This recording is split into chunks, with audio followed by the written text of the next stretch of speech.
Well, up next, Portland asking for a $2 million boost for police funding only months after requesting a $16 million cut, stating, "We almost forgot to leave enough to steal." Also, COVID cases have dropped off as expected due to the swift action of the Biden administration's vaccine rollout program. And most certainly not because COVID seems to follow the same trends as the common flu. Also, why debt collectors may take your stimulus checks. If you thought you were poor before, just imagine being too poor to get free money. And we have 4,200 kids in cages, I mean facilities, 3,000 of which are staying longer than the legal limit because Biden loves children so much, it's criminal. And who says who when asked about Taiwan?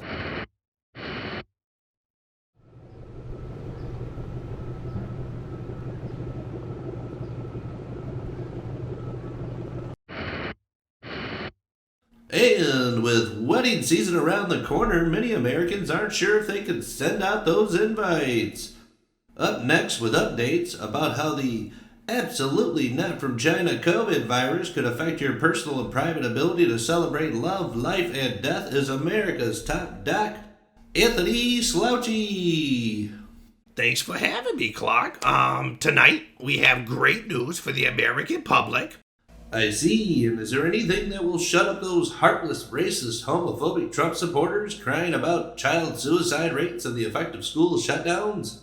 I can't speak to that since our primary focus has been on protecting the rights and security of our politicians.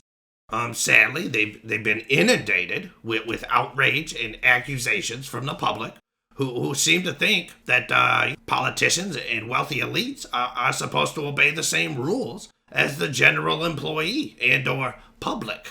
Pathetic! Well, basically, I just want to know why the cop was so hesitant to do his job. Well, you would be a fool to ask why such a physically unfit individual was allowed to even carry a badge. I mean, since we on the media have already proven that you really can be healthy at any size. Unless, of course, you're a fat shamer.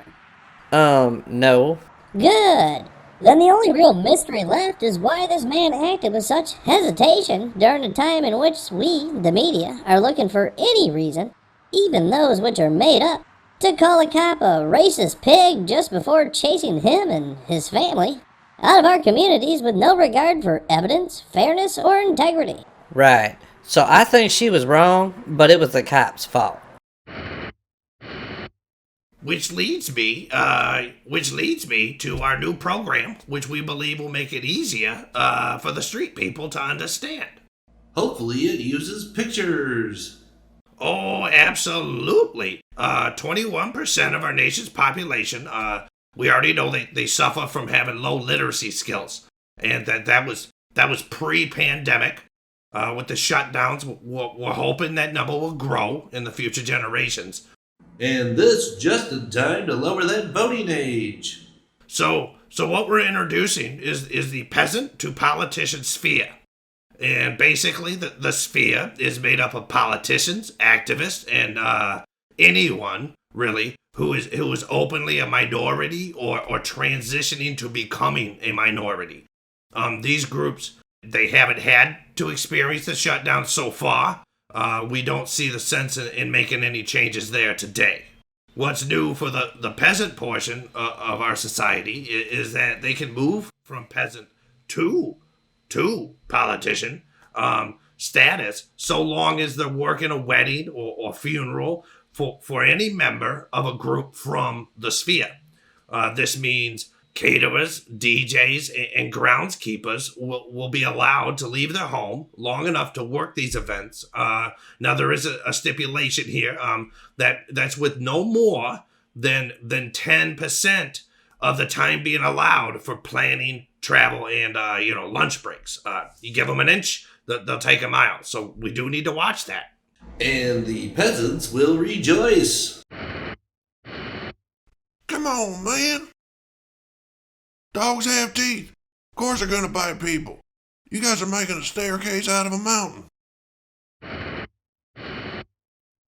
Correct. It isn't that peasants aren't allowed to go to a wedding or a funeral. They're just not allowed to be the focus of these events. So if you're in a role that adds value to the comfort and well-being of those inside the sphere, you'll be okay, and COVID won't catch you.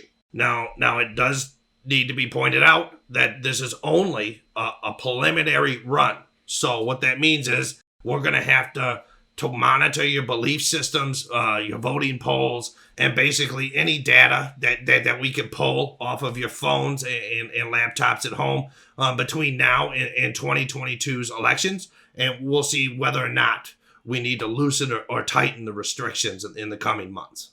Naturally, like you said, why change the formula with another election on the way?